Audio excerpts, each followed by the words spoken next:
ఇవన్నీ కూడా మొత్తం ఇవన్నీ కంప్యూటర్ ల్యాబ్స్ సార్ టోటల్. ఇప్పుడు ఈ కింద మనకు కనిపించే ఫ్లోర్ ఫస్ట్ ఫ్లోర్ అంతా కూడా purely dedicated for the computer labs.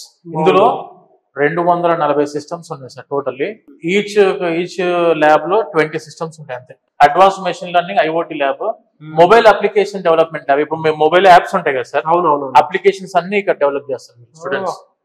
ఇది వచ్చేసి from the grant of modernisation and removal of obsolescence rural MODROB అని చెప్పేసి ఇన్ ద ఇయర్ ఆఫ్ 2019-20 మన ఏఐసిటి దీన్ని గ్రాంట్ చేసింది. నాగేంద్ర గారు చూస్తే చాలా అడ్వాన్స్డ్ గా ఉంది ఈ ల్యాబ్ అంతా. ఏంటి సార్ ఇది, దేనికి సంబంధించింది? ఇది వచ్చేసి 5G నెట్వర్కింగ్ ల్యాబ్ సార్. ఇది ఆర్టిఫిషియల్ ఇంటెలిజెన్స్ డెవలప్మెంట్ అవ్వాలన్నా, నెట్వర్క్ మేనేజ్మెంట్ లో, ఐఓటీలో ఇవన్నీ కూడా అడ్వాన్స్డ్ డెవలప్మెంట్ అవ్వాలంటే మాత్రం మనకు ఇప్పుడున్న నెట్వర్క్ అంతకుముందు 1G 2G 4G ఇట్లా ఉండే కదా సార్, ఇప్పుడు 5G నడుస్తుంది. వీళ్ళు అప్ టు 10G వరకు కూడాను స్టూడెంట్స్ కి నెట్వర్క్ మేనేజ్మెంట్ లో అండ్ ఆర్టిఫిషియల్ ఇంటెలిజెన్స్ డెవలప్మెంట్ కి మన ఇండియాలోనే ఇటువంటి టైప్ ఆఫ్ 5G నెట్వర్కింగ్ ల్యాబ్లు ఓన్లీ 5 IITs లో ఉన్నాయి. అండ్ నెక్స్ట్ వచ్చేసి only in Ganapathy university 5G labs అంతా కూడా అడ్వాన్స్ టెక్నాలజీ సార్ మొత్తం.